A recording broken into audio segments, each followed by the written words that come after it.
methods of irrigation. So in methods of irrigation, we have to total 4 methods, okay, and that is 4 methods like a surface irrigation and subsurface irrigation, sprinkler and drip irrigation. We have 4 types of irrigation.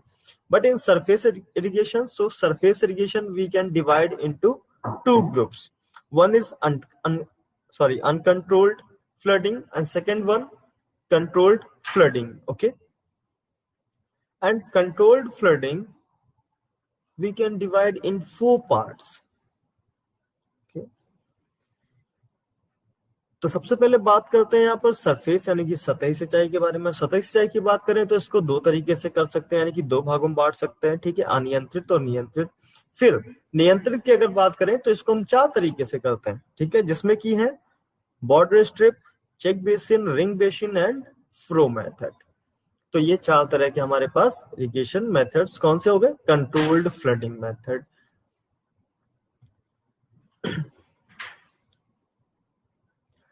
So let's see one by one. First is surface irrigation. So in all the surface methods of irrigation, water is either ponded on the soil or allowed to flow continuously over the soil surface for the duration of irrigation. Okay. Means that is you have to allow the continuation flow of water on the soil surface, ठीक है। जैसे कि एक pond होता है, आपने देखा होगा तालाब में एक पानी भर जाता है, बिल्कुल हम अलाउ करते हैं, वहां पर कोई भी कंट्रोल नहीं होता है, ठीक है, ना ही वाटर की स्पीड का कंट्रोल होता है, और बस हमें किसी एरिया को बस फुलफिल करना होता है वाटर से। तो ये क्या है? ये एक अनकंट्रोल्ड मेथड है, ठीक है, सरफेस इरिगेशन का। जैसे कि यहाँ पर आपको अनकंट्रोल्ड मेथड दिख रहा है कि आपने किसी भी एरिया को फिल किया है वो भी डायरेक्टली, ठीक है, विदाउट किसी मैनेजमेंट के।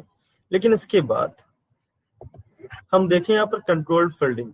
So in controlled filling, we are divide into the field means in many segments, and we can fill by one, okay. And otherwise, we can divide the field on strips, and after that, we can we fulfill the field by the water as a surface irrigation methods, means not divide into segments, means one by one. That is the surface irrigation method, means we allow to the water into the field for convention and filled like a pond, okay. मतलब एक तालाब की तरह हमको भरना है, तो उस तरह से हम पानी को अलाउ करते हैं और पानी और जमीन को भर देते हैं। दूसरी अगर नियंत्रित बाढ़ की बात करें तो इसमें हमने क्या किया कि फील्ड को कुछ भागों में डिवाइड किया और उसके बाद एक कंट्रोल मेजर में हमने बाढ़ग्रस्त सिंचाई की। जैसे कि अब इसके अंदर क्या आता है कंट्रोल्ड में? एक तो कंट्रोल्ड हो गया, दूसरा चेक बेसिन मेथड हो गया। तो चेक बेसिन में we have divide in many segments, ठीक है, बिकॉज फील्ड आपको दिख रही होगी, वन स्ट्रक्चर यहाँ पर बना हुआ है। बाकी लोग को मेरी आवाज आ रही है क्या? हेलो,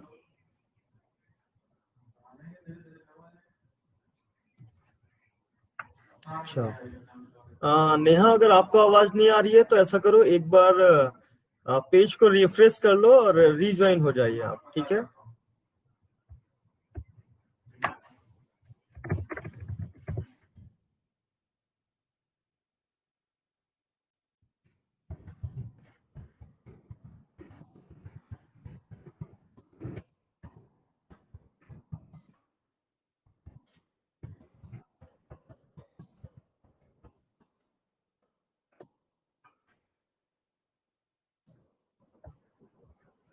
चलिए, तो यहाँ पर चेक बेसिन मेथड में हमने क्या किया कि हमने फील्ड को कई प्लॉट्स में डिवाइड कर दिया और उन प्लॉट्स को हम कुछ लाइंस ले लेते हैं, कंसीडर कर लिया। जैसे कि यहाँ पर ए, बी और सी, यानी कि हमने यहाँ पर देखिए कंट्रोल मेथड में अगर हम वन स्लाइड बैक जाएं, यहाँ पर हमने क्या किया था, सिर्फ एक फील्ड को 4 सेगमेंट्स में, ठीक है, यानी कि स्ट्रिप्स में डिवाइड किया था, ठीक है। ये क्या है? स्ट्रिप्स बॉर्डर मेथड है। तो यहाँ पर स्ट्रिप्स में डिवाइड किया, लेकिन इन्हीं स्ट्रिप्स को हम ए बी सी कंसीडर कर लें और लेकिन उसको क्या करें, कई सेगमेंट्स में बांट दें। जैसे कि अब यहाँ पर क्या किया, देखो अगर हम ध्यान से देखें तो मेन लाइंस जो है हमारी वो 3 है यहाँ पर, ठीक है। लेकिन वो मेन लाइंस क्या हुई, कुछ सब लाइंस में डिवाइड हो गई, ठीक है। यानी कि एक मेन स्ट्रिप थी और वो क्या हुआ, सब लाइंस में डिवाइड हो गए।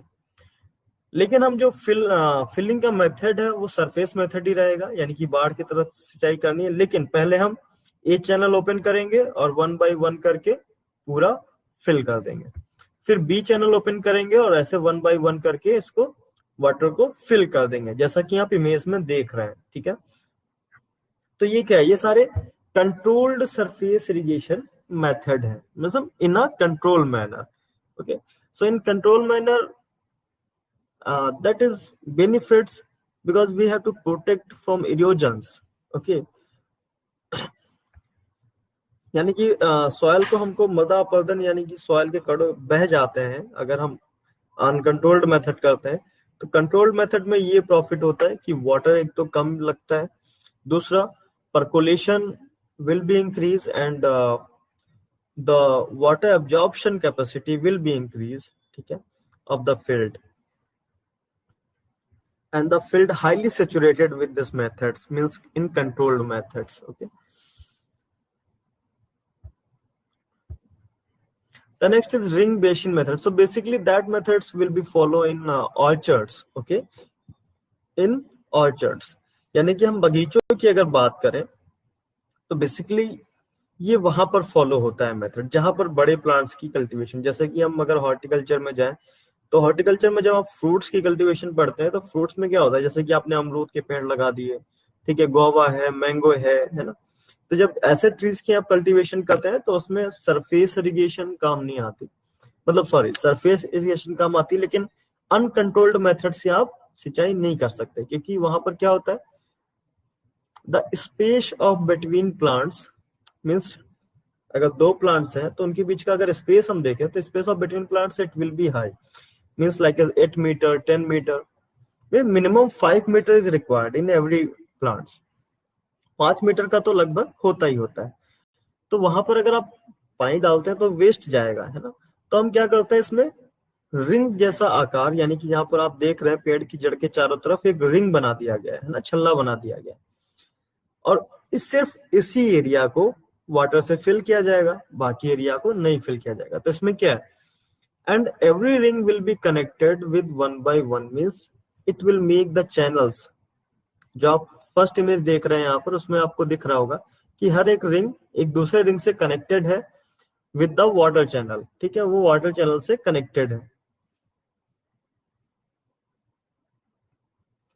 तो अब ऐसे में क्या है, जब वो वाटर चैनल कनेक्टेड है तो हम क्या करेंगे, सरफेस इरिगेशन ही करेंगे, यानी कि एक जगह से हमने पानी देना शुरू किया, वो धीरे धीरे बहता हुआ अपने आप सभी में पहुंच जाएगा और सारे रिंग फिल हो जाएंगे। चलिए नेक्स्ट है furrow method. So in furrow methods of irrigation, the flat bed surface is converted into series of ridges and furrows running down the slope। अब यहाँ पर क्या होता है, we have to maintain the slope one side, ठीक है, that slope in 0.5 1, ठीक है, मतलब कितने भी डिग्री ऑफ परसेंटेज में हो सकता है स्लोप, ठीक है। जैसे कि आप 15% कर दिए तो थोड़ा वो ज्यादा हो जाता है, तो हमें यहाँ पे कितना स्लोप लेना होता है, मुश्किल से 1% से लेकर के 5% तक, ठीक, मतलब हल्का सा झुकाव देना होता है अगर हम एक तरफ से सिंचाई करते हैं तो, ताकि पानी बहता हुआ शुरू से लेकर के और लास्ट तक पहुंच जाए, है ना। तो इस केस में हम क्या करते हैं, अब यहाँ पर देखो दो शब्द यूज हुए हैं, एक तो रिज, ओके, एंड दूसरा फ्रो, रिज एंड फ्रो, ठीक है। तो फ्रो क्या है, यानी कि जो आप यहाँ पर गहराई देख रहे हैं, ठीक है, यानी कि जब आप टिलेज प्रैक्टिस करते हैं, यानी कि आप जुताई करते हैं खेत में, जब प्लाव चलाते हैं तो क्या बनाता है, वो फरो बनाता है, ठीक है।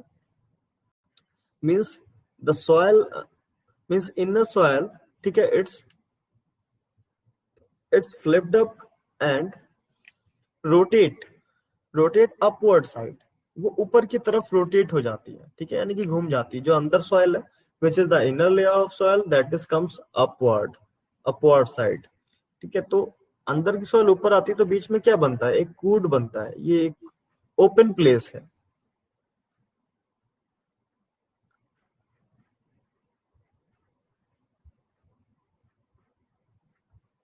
पीपीटी फुल शो नहीं हो रही है। एक मिनट, मैं फिर से शेयर कर देता हूँ, हो सकता है। ठीक है,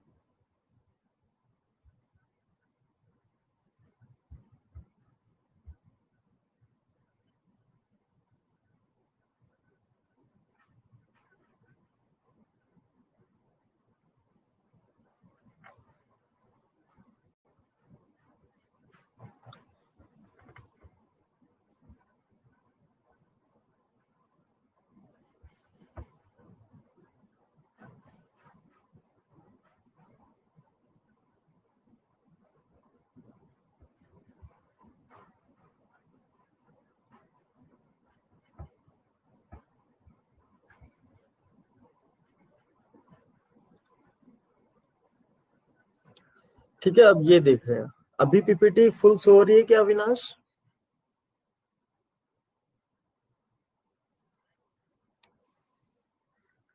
चलिए ठीक है।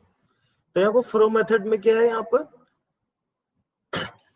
तो इसको जब मिट्टी अंदर से पलट के बाहर आती है तो एक कूड बन जाता है, यानी कि बीच में जो ओपन प्लेस होता है, इस ओपन प्लेस को हम कहते हैं फरो। ठीक है, लेकिन अगर हम दोनों साइड फरो बनाए, यानी कि दो तरफ की मिट्टी अगर हम लें, तो जब वो ऊपर आएगी तो एक मेड बन जाएगी। ठीक है, यानी कि जैसे कि जो ये ऊपर वाला पार्ट देख रहे हैं आप, जो कि एक लाइन है जिसपे प्लांट्स ग्रो कर चुके हैं ऑलरेडी, मतलब प्लांट्स लगे हुए हैं, इसको क्या कहेंगे? तो ये क्या है, ये रिज है। ठीक है, यानी कि जो मेड बन जाती है दो तरफ की मिट्टी को मिला करके, ठीक है, उसे हम रिज कहते हैं। तो बेसिकली डिफरेंस होता है। तो फुरो हम कहते हैं जो कि ओपन प्लेस है, ठीक है, और रिज रिज हम किसको कहते हैं, जो कि मिक्स्ड प्लेस है, यानी कि दो तरफ की मिट्टी एक जगह मिली हुई है। ठीक है, वो हमारी रिज है। यहाँ से आप अंतर स्पष्ट, यानी कि जिसपे प्लांट उगे हुए हैं इसको हम क्या कहेंगे, इसको रिज कहेंगे, और जो ओपन प्लेस है इसको हम क्या कहेंगे, फुरो कहेंगे। ठीक है, तो इस मेथड में देखो, यहाँ जो आपको बीच में दिख रहा है, तो यहाँ पे वाटर सप्लाई हम क्या करते हैं, फरोज में करते हैं। ठीक है, यानी कि बीच में दो रॉ के बीच में जो ओपन प्लेस है, इसमें हम वाटर को अलाउ करते हैं सरफेस मेथड से, एक तरफ से दूसरी तरफ, जिधर जिधर भी ढलान होती है, जिधर स्लोप होता है, उस साइड वो बहता हुआ चला जाता है। चलिए, बात करते हैं सब surface irrigation. So surface means on the surface या अपॉन द सरफेस, यानी कि उसके ऊपर हमें करना है। ठीक है, लेकिन अब यहां पर क्या है, यहां पर इनर लेयर में करना है। ठीक है, यानी कि एक तो सरफेस हो गई जो कि सबसे first layer of the soil, ठीक है, that is the first layer of the soil, ठीक है, which you are seen by the eyes, and after that subsurface means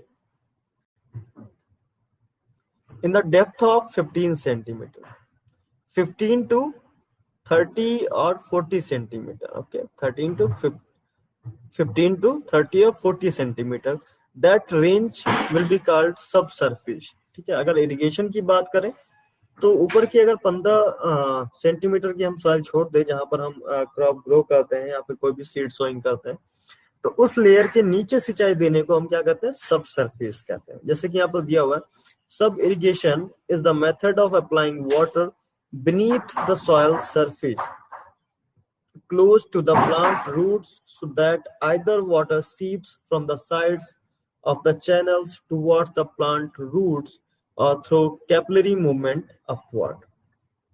ठीक है, अब यहाँ पर कुछ चीजें पढ़ने वाली हैं, जैसे कि एक तो वर्ड आ गया कैपिलरी मूवमेंट। ठीक है, कैपिलरी मूवमेंट, एक ये वर्ड आपको कंफ्यूज करेगा कि ये क्या है। तो हम इस चैप्टर के पहले, जो बच्चे पुराने हैं मैं उनसे पूछना चाहूंगा, इस चैप्टर के पहले हमने फॉर्म ऑफ वाटर पढ़ी थी। ठीक है, जहां पर three types of soil water available थे, यानी कि three forms of soil water is available. So which the three forms, who will tell, कौन हमें बताएगा वो सॉयल वाटर की तीन फॉर्म्स कौन कौन सी थी? मिट्टी के अंदर जो वाटर पाया जाता है वो तीन फॉर्म्स में पाया जाता है, कोई बताएगा? क्योंकि जब आप वो बताएंगे तभी हम ये क्लियर कर पाएंगे कि क्या है सब surface irrigation. Yes, Shivanshu Mishra ने 2 लिख दिए हैं, कैपिलरी, ग्रेविटेशनल, एंड एक और बचा है बस।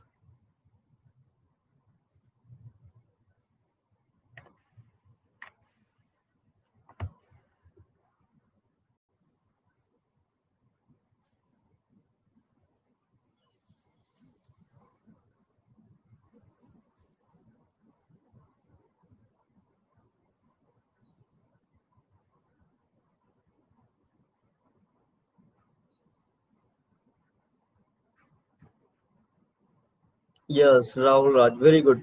हाइड्रोस्कोपिक वाटर, ठीक है। तो ये 3 फॉर्म्स होती हैं, ठीक है, जो कि वाटर सॉइल में अवेलेबल होता है। तो ये वाटर की फॉर्म्स हैं, ठीक है। लेकिन the capillary water that is the most available for plant absorption, means which is the you may say ki which the availability of water. So availability of water means the capillary water, means which water is available on the soil as a form of capillary, that is always will be available to the plant roots, ठीक है। यानी कि पौधे के absorb के लिए या पौधे की जड़ों को हमेशा जो पानी अवेलेबल होता है वो होता है कैपिलरी वाटर। चलो, तो मैं इसको शो करूंगा कि एक अभी कैसे ऊपर की तरफ पानी चढ़ता है। तो इसमें हम क्या करें, अगर हम ऊपर की, यानी कि यहाँ पर जो आप इमेज देख रहे हैं, यहाँ पर अपर सॉइल सरफेस को रिमूव कर दिया गया है आपको समझाने के लिए, ठीक है। तो अगर हम अपर सॉइल सरफेस को रिमूव कर दें, so you can make the structure like this, okay. And in that pipeline it will attach with some main pipelines with motor or emitters, and after that in this lines means make some point, ठीक है। the points will be available where the drop out means water will be drop out, कुछ points ऐसे available होंगे जहां से पानी क्या होगा, ड्रॉप ड्रॉप करके, यानी कि बूंद बूंद करके वो बाहर आएगा, ठीक है। तो यहाँ से पानी बाहर आता है, फिर उसके बाद वो क्या करेगा, कैपिलरी मूवमेंट के थ्रू, ठीक है, यानी कि जो अंदर की सॉइल है वो पूरी भीग जाएगी। अब जो वाटर के मूवमेंट के होते हैं, वाटर जो मूवमेंट होता है वो वाटर मूवमेंट होता है, एक तो वर्टिकली होता है, दूसरा हॉरिजेंटली होता है, ठीक है। जो वाटर मूवमेंट है सॉइल के अंदर या किसी भी चीज में, तो एक तो वर्टिकली होता है और दूसरा हॉरिजेंटल होता है। तो जब यहां से ये जो आप मेन पाइपलाइंस देख रहे हैं, अब सपोज करिए कि इसके ऊपर पूरी सॉइल है, ये पाइपलाइंस कहाँ है, ये पाइपलाइंस सॉइल के अंदर है, ठीक है। तो जब यहां से पानी लीक होगा, इन पाइपलाइन से पानी लीक होगा, तो क्या करेंगे, जो सॉइल के पार्टिकल्स हैं वो उस पानी को एब्जॉर्ब करेंगे, और एब्जॉर्ब करने के बाद तो वाटर मूवमेंट कैसा होता है, 2 तरीके का होता है, एक तो वर्टिकली और दूसरा हॉरिजेंटली। तो यानी कि एक तो चारों तरफ, ठीक है, चारों तरफ मॉइस्चर अवेलेबिलिटी बढ़ जाएगी, यानी कि मिट्टी हमारी नम हो जाएगी, दूसरी, और एक तो वर्टिकली फॉर्म में भी ये इंक्रीज करेगा, तो ऊपर भी इसकी नमी आएगी। अब हम एक बार जरा शेयर करके ये देख लेते हैं कि कैपिलरी क्या होता है। तो जब हम कैपिलरी को जानेंगे तो एकदम क्लियर हो जाएगा कि कैपिलरी वाटर के थ्रू सब सरफेस इरिगेशन में जो कैपिलरी मूवमेंट होता है वो क्या होता है और कैसे हमें वाटर अवेलेबल होता है।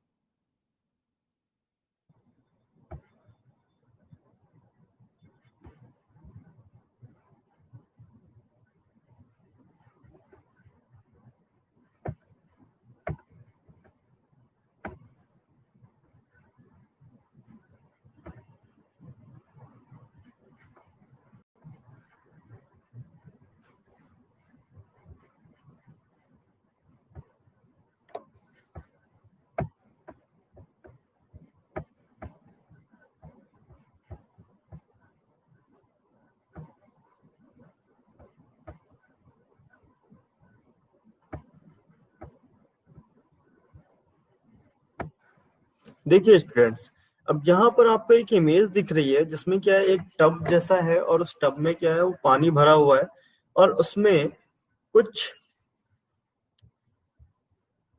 कुछ बिल्कुल निडल टाइप, मतलब इंजेक्शन टाइप, अब कुछ फ्लास्क दिखेंगे, ठीक है। यानी कि ये ट्यूब्स हैं, ये ट्यूब्स इसमें पड़ी हुई है। ये ट्यूब्स कैसी हैं? अंदर से पोली हैं। अब इन ट्यूब्स में क्या है, जो देखो, जो ट्यूब्स जितनी थिन है, ठीक है, यानी कि जिसका डायमीटर जितना ज्यादा कम है, उसमें वाटर अवेलेबिलिटी उतनी ज्यादा हाई है, ठीक है, यानी कि उतनी ज्यादा वाटर अवेलेबिलिटी है। Means in which tubes the diameter will be low, then the water availability is high, और जिसका डायमीटर थोड़ा ज्यादा है वहां पर वाटर अवेलेबिलिटी कम है। तो ये क्या है, वाटर अवेलेबिलिटी कहां पर है? यहाँ टब में है, that is the level of availability of water, ठीक है। लेकिन with the help of capillary movement, तो कैपिलरी मूवमेंट क्या है? Means water going the vertically, means upward side in tube, that is the capillary movement, ठीक है। यानी कि पानी यहां से, टब से, जब आपने ये एक टेस्ट ट्यूब डाली इसमें, और ये ट्यूब क्या है, आपने टेस्टिंग के लिए डाला, ये ट्यूब अंदर से पोल है, और इसमें जब वाटर अवेलेबिलिटी बढ़ी तो ये जितनी ज्यादा पतली थी, वाटर अवेलेबिलिटी कहाँ चली गई? उतनी ही ज्यादा हाई चली गई, ठीक है। और ये ऐसा सॉयल्स में क्यों होता है? क्योंकि सॉयल्स में भी पोर्स अवेलेबल होते हैं हमारे, ठीक है। सॉयल में पोर्स अवेलेबल होते हैं। जैसे कि यहाँ पर आप एक दूसरी इमेज देख रहे हैं यहाँ पर बगल में, छोटी सी, जिसमें कुछ ब्राउन कलर्स के स्पॉट्स बने हुए हैं। तो ये क्या है? सॉयल पार्टिकल्स हैं। तो कोई भी चीज बनती है तो छोटे छोटे पार्टिकल्स से मिल करके बनती है ना। तो ऐसे ही सॉयल पार्टिकल्स जब एक साथ जुड़ते हैं तो उनके बीच में क्या होता है? कुछ स्पेस बाकी रह जाता है ना। तो वो स्पेस जितना कम होगा, वाटर अवेलेबिलिटी उतनी ज्यादा होगी। तो जो अपवर्ड मूवमेंट है वाटर का जो अपवर्ड मूवमेंट है, जो ऊपर की तरफ बढ़ रहा है, ये क्या है? ये कैपिलरी मूवमेंट है। तो जब आप सब सरफेस इरिगेशन करते हैं, ठीक है, तो in this subsurface irrigation the water availability is below, ठीक है, below to the surface level, but by the help of capillary movement it will be available on the surface level, ठीक है। but the method is too costly, that's why in India basically it's not followed, ठीक है। it will followed only the research centers and there।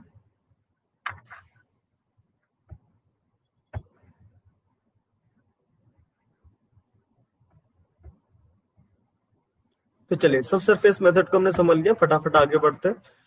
Sprinkler irrigation. So what is this? Sprinkler irrigation is the method of applying irrigation water which is similar to natural rainfall. Okay, means that is the artificially, but we are created like a rainfall. Okay. So water is conveyed under the desired pressure, and the pressure is 2 to 5 kilogram per centimeter square, developed by a pump through a network of pipes called main lines and sub mains to one or more laterals, and is sprayed into the air through sprinkler nozzles so that it breaks up into small water drops 0.5 to 4 millimeter in size. Okay, 0.5 to 4 millimeter in size, which fall over the land or crop surface in an uniform pattern at a rate less than the infiltrability of soil। यानी कि यहाँ पर sprinkler यानी कि बौछारी सिंचाई की हम बात करें तो इसमें क्या है? सिर्फ सिंचाई करने का वह तरीका जो कि बिल्कुल बारिश की तरह होता है, ठीक है। यानी कि हमें पानी जो हम दे रहे हैं पाइप्स के थ्रू, उसमें हम क्या करें? उसको बूंदों के रूप में कन्वर्ट कर दें। तो ये मेथड क्या हो गया? स्प्रिंकलर इरिगेशन हो गया। तो इसमें क्या है? हमें पाइपलाइंस के बीच में हमें एक प्रेशर क्रिएट करना होता है। वो प्रेशर कितना होता है? 2 से 5 किलोग्राम पर सेंटीमीटर स्क्वायर, यानी कि 1 सेंटीमीटर के दबाव में लगभग 2 से 5 किलोग्राम प्रेशर क्रिएट होता है। तभी पानी ऊपर चढ़ता है पाइप्स में और बहुत तेजी से निकलता है, ठीक है। जहां पर भी उस ड्रेनेज आउट का सोर्स होता है, जहां पर भी चैनल है जहां से हम पानी को बाहर निकालना चाहते हैं, रेट ऑफ वाटर नहीं करता, ठीक है। डिलीवरी वाटर कह सकते हैं, उसका पता लगाया जा सकता है, ठीक है। लेकिन जो उसका ड्रॉपिंग साइज होगा वो कितना होगा? 0.5 टू 4 mm। इस समय मेरे पास इसकी नॉलेज अवेलेबल नहीं है अविनाश, लेकिन मैं आपको बता सकता हूं कि पर आवर कितना वाटर इसमें हम दे सकते हैं। लेकिन ये डिपेंड करेगा कि हम कितने क्षेत्र में सिंचाई कर सकते हैं, तो ये अलग अलग हो सकता है, ठीक है।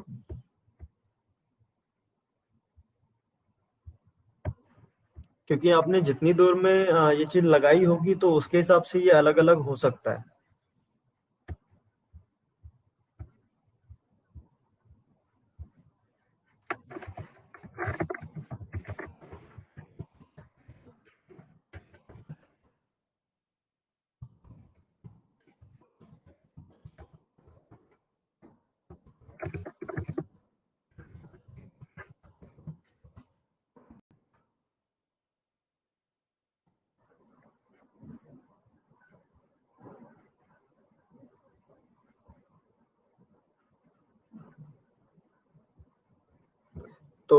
मैं इसको तो मैं कल बताता हूँ, ठीक है, दोनों में, स्प्रिंकलर में भी और ड्रिप में भी, कि हम 1 हेक्टेयर की अगर हम बात करें तो उसमें कितना वाटर कितनी देर में और फील्ड को सेचुरेटेड करने के लिए काफी है, ठीक है, मैं ये भी आपको बता दूंगा, ठीक है, डोंट वरी। लेकिन अभी हम मेथड देख लेते हैं। तो यहाँ पर अगर हम बात करें तो स्प्रेड में जो ड्रॉप का साइज होगा वो कितना होगा, 0.5 to 4 मिलीमीटर साइज होगा, ठीक है, ये ड्रॉप्स अवेलेबल होंगी। तो इसमें क्या होता है, एक मेन लाइन जो कि पंप के थ्रू कनेक्टेड होती है, और उसके बाद उसको हम कई लेटरल्स में यानी कि सब मेन स्लैश में हम उसको डिवाइड कर देते हैं। और हमें नोजल्स चाहिए होती हैं, नोजल्स क्या करती है, यानी कि जहां से पानी निकलता है अगर वहां पर हम नोजल लगाते हैं तो वो क्या करता है, वो घूमता रहता है, और जो पानी निकल रहा है तो उसको क्या करता है, वाटर ड्रॉप्स में कन्वर्ट कर देता है। तो इसको आप नेट पे भी सर्च करके देख सकते हैं, ठीक है, कि स्प्रिंकलर इरिगेशन कैसे वर्क करता है, या फिर जब आप यहाँ आएंगे तो आपको दिखा देंगे, क्योंकि यहाँ पर भी ये सिस्टम अवेलेबल है। चलिए, आफ्टर दैट ट्रिकल और ड्रिप इरिगेशन। अगर ड्रिप इरिगेशन की बात करें तो ये भी बिल्कुल सेम है, इसमें भी हम एक प्रेशर क्रिएट करते हैं, ठीक है, इसमें भी हम पाइप्स के थ्रू इरिगेट करते हैं। लेकिन यहाँ पर ड्रॉप आउट पॉइंट्स होते हैं, ये जो आप दो पाइप्स देख रहे हैं यहाँ पर इस इमेज में, कि दो पाइपलाइंस बिछी हुई हैं, तो इसमें क्या होता है, कुछ दूरी पर, यानी कि कुछ दूरी पर क्या होता है, ड्रॉप आउट पॉइंट्स होते हैं, वहां से पानी क्या है, बूंद बूंद करके थोड़ी थोड़ी देर पे टपकता रहता है अपने आप। यानी कि ये इससे आप पूरे दिन में सिंचाई कर सकते हैं, ठीक है, यानी कि जब तक आपको लगे कि हाँ ठीक है, सॉइल मॉइस्चर अवेलेबल है प्लांट्स के लिए, तब तक आप इसको कर सकते हैं। इसमें वाटर की अवेलेबिलिटी, मतलब वाटर की रिक्वायरमेंट बहुत ही कम होती है, क्योंकि ये क्या करता है, सिर्फ जो रूट्स का एरिया है, ठीक है, यानी कि जो रूट जोन है, सिर्फ उसी में वाटर की अवेलेबिलिटी करता है, यानी कि वहीं पर वाटर उपलब्ध होता है। इसके अलावा पूरी फील्ड से हमको मतलब नहीं होता, ये इसकी एक विशेषता है। तो इसलिए इसमें पानी सबसे ज्यादा कम लगता है। Drip irrigation is defined as the precise, slow, and frequent application of small quantities of water to the soil in the form of discrete drops, continuous drops, and tiny streams through emitters located at selected points along a water delivery lateral line. है ना? इसमें हम water को control करने के लिए, ठीक है, यानी कि उसके प्रेशर को कम करने के लिए हम इमिटर्स का यूज करते हैं। इमिटर्स क्या है, वो डिसाइड करते हैं कितना वाटर पाइप्स में हमको भेजना है। तो इसका भी बहुत बड़ा मैकेनिज्म होता है। अगर हम ड्रिप इरिगेशन में जाएं तो ये भी काफी लंबा चैप्टर है, ठीक है, कहाँ से शुरू हुआ, उसके बाद इसमें कैसे हम पाइप्स लाइन बिछाते हैं, मतलब पूरा इसका एक मैकेनिज्म होता है, ठीक है। और जैसे कि हमने स्प्रिंकलर में बात की, तो स्प्रिंकलर में जैसे यहाँ पर आप देख रहे हैं, यहाँ पर जो देख रहे हैं ये सरफेस के ऊपर हो रहा है, और ये नीचे से, मतलब नीचे पाइपलाइंस बिछी हुई है उसके थ्रू हो रहा है। लेकिन इसी में क्या आता है, एक फॉगर भी आता है जिसको आप ऊपर लगा देते हैं, यानी कि बेसिकली वो यूज होता है ग्रीन हाउस में या फिर पॉली हाउस में, ठीक है। तो उनमें क्या होता है, बेसिकली आप उनको ऊपर लगते हैं वो, और सेम स्प्रिंकलर मेथड से ही, यानी कि इसमें जो है हम रेन की तरह करते हैं, लेकिन उसमें क्या है, उसमें एकदम फॉग की तरह होता है, जैसे कि कोहरा पड़ रहा हो, उसमें जो आपकी बूंदों का आकार है बहुत ही छोटा होता है, ठीक है।